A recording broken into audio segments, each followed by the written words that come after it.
Congratulations Shivakumar. Thank you certificate. ನಿಮ್ಮ ಅನಿಸಿಕೆ ನಮ್ಮ ಇನ್ಸ್ಟಿಟ್ಯೂಟ್ ಬಗ್ಗೆ ತಿಳಿಸಿರೋ. ಆಕ್ಚುಲಿ ನಾನು ಐಟಾಸ್ಗೆ data analytics course first batch join ಆಗಿರೋದು. ಸೊ ನಾನು ಈ ಕೋರ್ಸ್ ಅಲ್ಲಿ ChatGPT, Claude, Excel, Excel ಮತ್ತೆ ಪವರ್ ಬಿ ಐ ಕಲಿತೆ. But to be frank 45 days ಅಲ್ಲಿ ನಾನು ಈ ಕೋರ್ಸ್ ಮುಗಿಸಿದ್ದೀನಿ ಅಂದ್ರೆ ನನಗೆ ತುಂಬಾ ಸಂತೋಷ ಆಗಿದೆ. With the help of Puttaswamy sir. Actually ನಂದು ಇದೇನಂತ ಅಂದ್ರೆ ಆಕ್ಚುಲಿ ನಾನು ಜಾಬ್ ಹುಡುಕ್ತಾ ಇದ್ದೀನಿ, ಆಲ್ರೆಡಿ ಎಕ್ಸ್ಪೀರಿಯನ್ಸ್ಡ್. ಡೊಮೈನ್ ಚೇಂಜ್ ಮಾಡೋಕ್ಕೋಸ್ಕರ ನಾನು ಕೋರ್ಸ್ ಮಾಡ್ತಾ ಇರೋದು.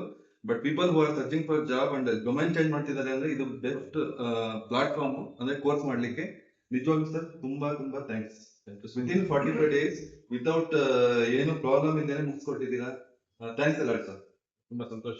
ಒಳ್ಳೇದಾಗ್ಲಿ, ನಿಮ್ಗೂ ಒಳ್ಳೆ ಕೆಲಸ ಸಿಗ್ಲಿ ಆದಷ್ಟು ಬೇಗ ಅಂತ ನಾವು ಥ್ಯಾಂಕ್ ಯು ಸರ್. ನಾನು ಆಕ್ಚುಲಿ ಇಷ್ಟು ದಿನ ಸರ್ವಿಸ್ ಡೆಸ್ಕ್ ಅಲ್ಲಿ ಇದ್ದೆ, BXC ಕೆಲಸ ಮಾಡ್ತಿದ್ದೆ. ಸೊ ಇವಾಗ ನನಗೆ ರೆಫರ್ ಮಾಡಿದ್ ಮಂಜುನಾಥ್ ಅಂತ ಹೇಳ್ಬಿಟ್ಟು ನಾನು ಅವ್ರಿಗೆ ಥ್ಯಾಂಕ್ಸ್ ಹೇಳಿದ್ರೆ ಸಾಕು. ಯಾಕೆಂದ್ರೆ ನಾನು ಕೋರ್ಸ್ ಮುಗಿಸಿದ್ದೀನಿ ಅಂದ್ರೆ ನನಗೆ ಏನೋ ಒಂಥರ ಪ್ರೌಡ್. ಅದು ಶಾರ್ಟ್ ಪೀರಿಯಡ್ ಅಲ್ಲಿ. ಯಾಕೆಂದ್ರೆ ಇವಾಗ ಕೋರ್ಸ್ ಬಂದ್ಬಿಟ್ಟು 3 months 4 months ಮಿನಿಮಮ್ 6 months ಅಂತ ಹೇಳ್ತಾರೆ. ಬಟ್ 45 days ಅಲ್ಲಿ ಮುಗಿಸಿದೀವಿ ಅಂತಂದ್ರೆ ನಿಜವಾಗ್ಲೂ ಖುಷಿ ಆಗುತ್ತೆ.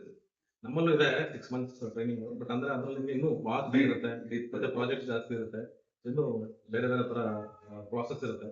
ಇದು ಬಂದು ನಾವು ಆರ್ಟಿಫಿಷಿಯಲ್ ಇಂಟೆಲಿಜೆನ್ಸ್ ಅಷ್ಟೇ ನಾವು ಕಾನ್ಸಂಟ್ರೇಟ್ ಮಾಡಿದ್ವಿ. ಹಂಗಾಗಿ ಸೊ ವಿತಿನ್ 30 to 45 days ಇದನ್ನ ಮುಗಿಸ್ಕೊಡ್ತೀವಿ. ಸೊ ನಿಮಗೆ ಅನುಕೂಲ ಆಗುತ್ತೆ ಅಂತ ಅನ್ಕೊಂಡಿದ್ದೀವಿ. ಒಳ್ಳೇದಾಗ್ಲಿ, ಆದಷ್ಟು ಬೇಗ ನಿಮಗೆ ಸಕ್ಸಸ್. Thank you.